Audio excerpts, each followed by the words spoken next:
El tesoro subterráneo de Mario Méndez. Capítulo 22. Los túneles, gracias al cielo, no eran tan oscuros como yo me los había imaginado. Allí y allá colgaban unas tristes lamparitas que iluminaban un poco nuestros pasos, pero era una luz insuficiente, como de pesadilla, y los tres teníamos encendidas las linternas, a pesar de que no convenía gastar las pilas. Es que la mortecina iluminación parecía chuparnos las ganas. Eran mejor que se consumieran las pilas de las linternas a perder las pilas de nuestra voluntad. Caminábamos pegados a la pared, sin atrevernos a poner los pies cerca de los rieles. Sabíamos que ya no pasarían más trenes esa noche, pero la electricidad siempre era una amenaza y además, ¿quién podía quitarnos la sensación de que en cualquier momento veríamos aparecer los faroles brillantes de una máquina que se acercaba a toda velocidad? Así que ahí estábamos, caminando en silencio, esperando las señas del viejo que ahora iba adelante. La caminata duró no más de 10 o 15 minutos, pero yo ya no tenía noción del tiempo real y todo esa noche me parecía muy lento, casi diría eterno, al fin de una buena vez. Y cuando yo creía que esa eternidad de caminata nunca se acabaría, llegamos a la señal. El viejo levantó una mano y nos acercamos muy despacio.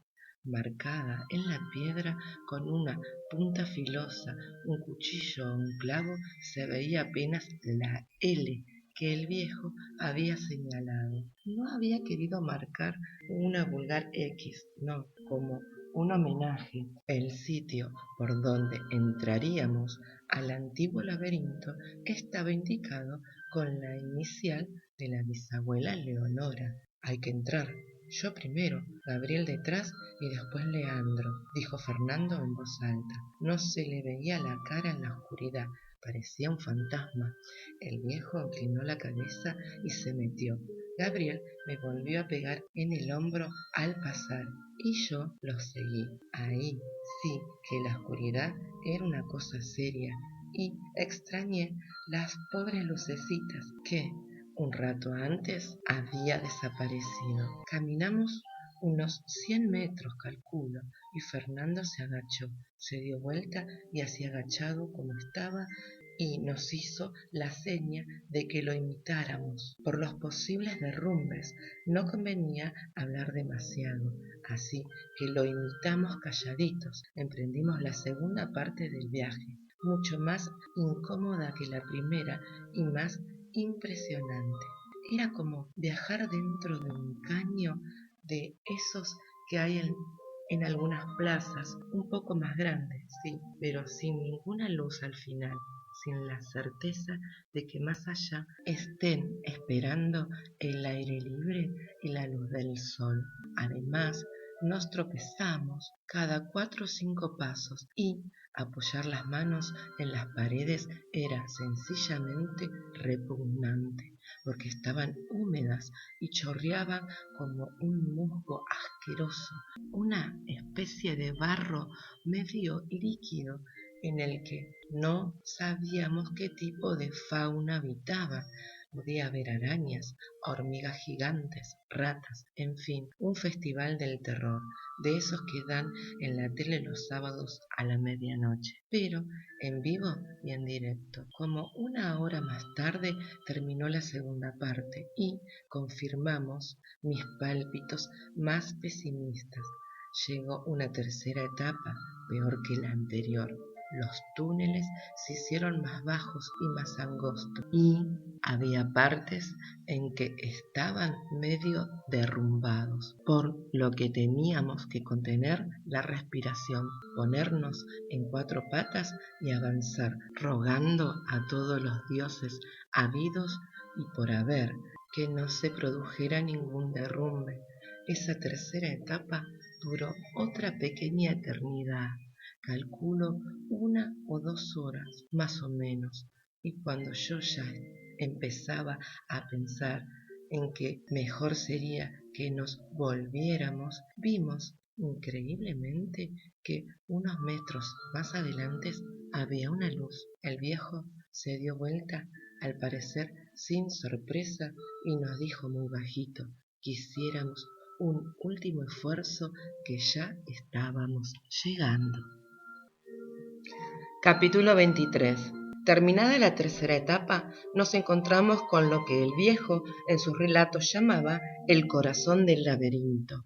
Allí se juntaban los caminos que salían de la mansión de los Camargo y desde allí volvían a partir en sus direcciones definitivas. El campo abierto, las cercanías del río, el viejo camino real, algún escondrijo interno y, por supuesto, el cuarto prohibido, el cuarto que albergaba el tesoro. La tenue luz provenía de los techos más altos de esa especie de pozo que era la antesala del tesoro. 1 o 2 metros por delante de donde estábamos nosotros. Lo bueno era que en un momento que estaríamos nuevamente erguidos, sin la sensación de que el techo nos empujaba las cabezas. Lo malo era que teníamos que saltar. No era un salto muy alto, pero saltar 2 metros en un lugar donde no se veía claramente lo que había abajo era como saltar muchos metros más que una caída a pleno sol. O, por lo menos, eso me parecía a mí, que no era lo que se dice un valiente para las alturas. Gabriel y yo enfocamos las linternas hacia abajo y el viejo se fue descolgando hasta apoyar las puntas de los pies sobre las piedras del fondo. Una vez que estuvo allí, le fuimos alcanzando las mochilas y los bolsos con mucho cuidado, sin decir ni una palabra. Por cierto, que ese no era el mejor momento para provocar un derrumbe. Una vez que bajamos todo, Gabriel amagó con saltar, pero estoy seguro de que a último momento me vio la cara de susto y me indicó que fuera yo primero. Me agarró de una mano y yo me fui soltando hacia abajo, con las rodillas apoyadas en la pared. Así solo tuve que saltar un poco más de 1 metro, lo que fue todo un alivio. Después saltó mi amigo. Él estaba muy acostumbrado a ese tipo de saltos y no tenía ningún problema con las alturas. Quizá por eso fue un poco más imprudente, o quizá sin imprudencia ninguna. Tuvo mala suerte. La cuestión es que cayó en medio del pozo con demasiada fuerza. Apenas chocó, sentimos un grito ahogado. Se había doblado el tobillo resentido, que casi de inmediato comenzó a hinchársele. Evidentemente, el camino al tesoro no nos ahorraba ningún problema. Con Gabriel apoyado en mi hombro y Fernando llevando casi toda la carga, avanzamos por el pasadizo que llevaba al cuarto prohibido. Eran unos 50 metros, nada más, pero como todos los trayectos en esa noche se hicieron muy largos.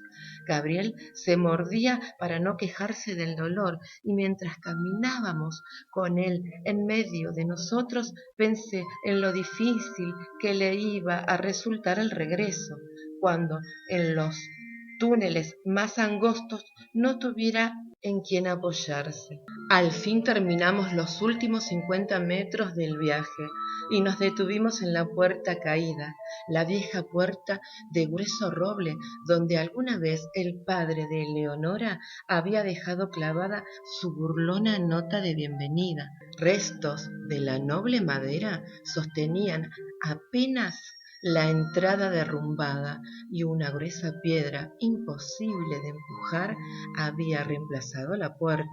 Entre la piedra y el piso había un espacio ínfimo por donde podría pasar solamente un chico. Apenas lo vi, supe que ese era el trabajo que me estaba destinado. Yo no dudaba de que, en circunstancias normales, el más capacitado para meterse en ese hoyo era Gaby, pero con su tobillo hinchado, el indicado pasaba a ser yo. Y no había vuelta atrás. Mis compañeros me miraron. Fernando me pasó la cuchara de albañil que me enganché en el cinto y la linterna más grande. Luego me alumbraron la entrada. Yo me arrodillé, me tiré de panza y empecé a reptar, ayudándome con los codos y apuntando la linterna hacia adelante.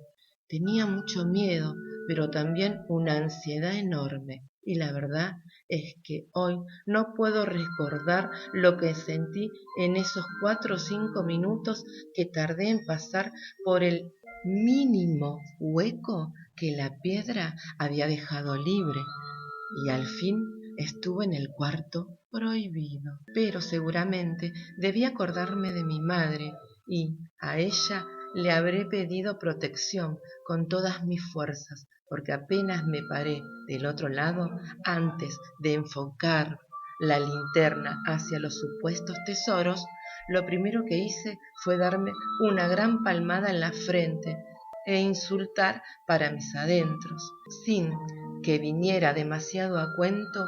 En ese momento crucial de la aventura me había acordado de que, a pesar de lo planeado, nos habíamos olvidado de llamar al hotel para prevenirnos de que mi madre se enterara de todo.